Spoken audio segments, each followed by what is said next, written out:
What's going on, YouTube? This is Bully the Kid here, aka Alan Brown. Thank you for joining me. This little bass corner situation is stemming from a question I got from a fellow bass player who liked my tone at the time, and the question was, how exactly do you set up your amp to push out the tone that you have?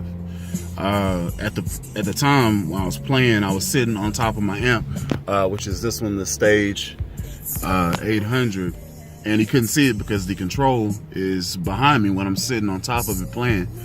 And I showed him. I had it on the 59 bassman setting, and I was playing out of a P bass, PJ bass 4-string. It's the red and black one I have. Probably be posting a video of that one.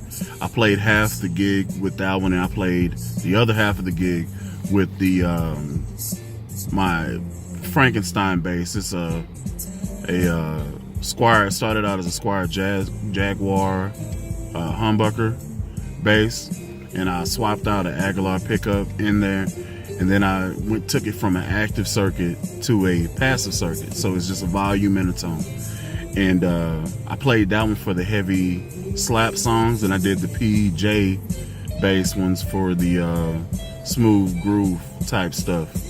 And he really liked my tone, because the only thing I did was just unplug one and plug the other, and it gave me a completely different presence in the mix. So he asked me the question, what the heck was I doing with the EQ that everything sounds so, as he put, nectar, is what he said. I was like, what the heck is nectar? He's like, it's freaking sweet, man. I was like, okay. So he looked at it. I had everything set to 12 o'clock. There was no fiddling, no boosting or cutting. The PJ is an active bass, but I had that one pretty low-key, dialed back. Everything was pretty much 12 o'clock. For some songs, I would boost bass about 75%. But for the most part, everything was pretty much 12 o'clock, right in the center. No boost, no cut, no nothing on any EQing or anything like that. And I told him, because he's one of those people that like cranks his amp. So like he cranks up the bass, cranks up the treble all the way, and then cuts out the mids hardcore. So he has an inherent slap tone even when he's playing fingerstyle. And that's cool if that's what you're going for. But as far as articulation while you're playing with a group of people, some of the tones and some of the things you're doing as far as your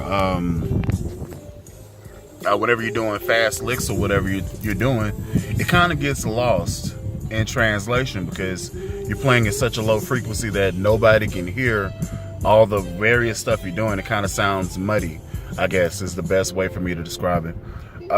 So the advice I gave him is the same thing I'm going to tell you. If you don't know what height or if you don't know what you're going for, I would start with everything at center position. Have everything at 12 o'clock, right? Play your songs through, get a feel for what your bass sounds like inherently, because every bass, every bass is a J bass, P bass, humbucker bass, modern bass, whatever, but they all have their own distinct tone, what they lean to as far as genre. Can you play every bass? I mean, can you play one bass for every genre?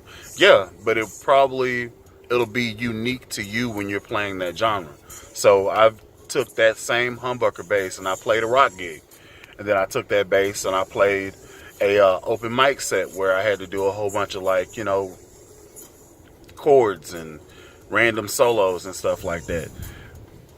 So I'll say this, I'll give you that little piece.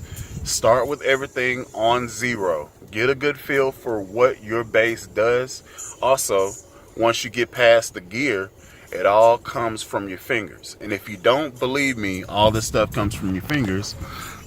Whenever you're fingering or whenever you're playing fingerstyle, switch between playing with the fatted part of your finger, like on top of the strings, pulling to the next string, and then place the, I guess I'm gonna call it staccato, where you would play with the tips of your fingers. Just doing those two things will change how you play the note.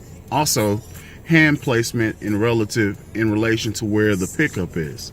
So if you play a P bass and if that's your thing, and you want a more organic sound, you would want to play in front of the P pickup, close to the neck. That sounds, depends on how far up you go, it could almost sound like an upright bass, depending on how you play. Keep in mind the fingertip and the fatted part of your finger thing I just said. Transverse, if you play closer to the bridge, is going to be a more, for lack of a better term, Jocko style of play. So if you play back that way, that would be for your articulation notes. So if you're doing like a solo stuff past the 12th fret and you're just going down there to play a chord or hit a harmonic or something, that might be the area where you want to play. Now keep in mind, I'm not a teacher or anything. These are just my experiences that I'm trying to share with you, because ultimately we're all musicians and we all want to be better. So any tip and trick that I have that I found that works for me, I want to pass to you, and maybe you can incorporate it into your plan so that you can get better at doing what you do. So the take home from this whole thing is, remember, if you're trying to learn your tone, turn everything to 12 o'clock. Don't boost or cut anything. That's on your bass, if you have an active bass, and on your amplifier, right? And you want to play there just to make sure, you know, that you can establish what you have. And then from there, if you're doing Motown stuff, you want to boost bass. You might want to boost low mid. You might want to take back high mid a little bit, and you want to take down treble a lot, because Motown has a whole bunch of bottom heavy, bottom end type music. Now, if you're playing a lot of jazz stuff or bebop stuff where you have to play a lot of 16th notes and stuff like that, you might want to boost up your high mid, maybe your low mid. Keep your bass at 12 o'clock, maybe boost your low mid to about 2, boost your high mid to about 2 or 3, and then put your treble probably at, 12 o'clock, maybe 1 o'clock, just depends. And that'll give you the articulation in the mid range. Now, when you do that, keep in mind that all of your finger slides and all that stuff will be heard now, because especially if you have new strings, all that sliding and the string noise, that's going to be heard now, because that's part of the articulation. You want to be heard in the mid range, so it just kind of comes along with the territory. Technique will refine that down. But just want to let you know that as far as country music goes, that's more of a bass boost, treble reduce, and then mid slight boost for country music.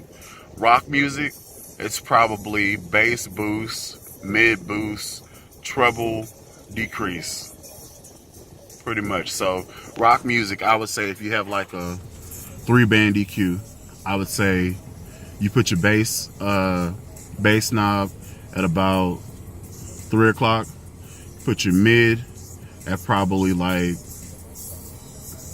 and these are extremes, so mid at probably like 2 or 1, and then treble probably bring that to about 10.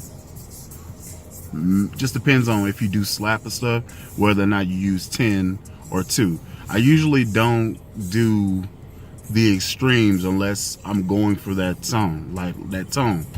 I think Marcus Miller does extremes, so his bass is boosted, his treble's boosted, and either his mid's in the center or it's probably at about 9. So his is a very scooped EQ sound, and that's his sound. Victor Wooten, I think his is pretty much like a jazz setup where you have a kind of like a mountain type EQ, that type of thing. I know Scott Divine usually plays all his stuff flat. Marlo DK, I believe, plays his stuff flat. But yeah, I just wanted to bring that by. If it helps somebody, great. Share this with your bass friends. Share this with your lead guitar friends. Maybe they can learn something too. Thank y'all for watching. I do appreciate all the subscribers, all the likes, all the comments. Share this with your friends. Like I said, just trying to push the channel, make sure it gets out there. And I'll join y'all on the next bass hang. So till then, I'm Alan Brown, aka Bully the Kid. Y'all be easy.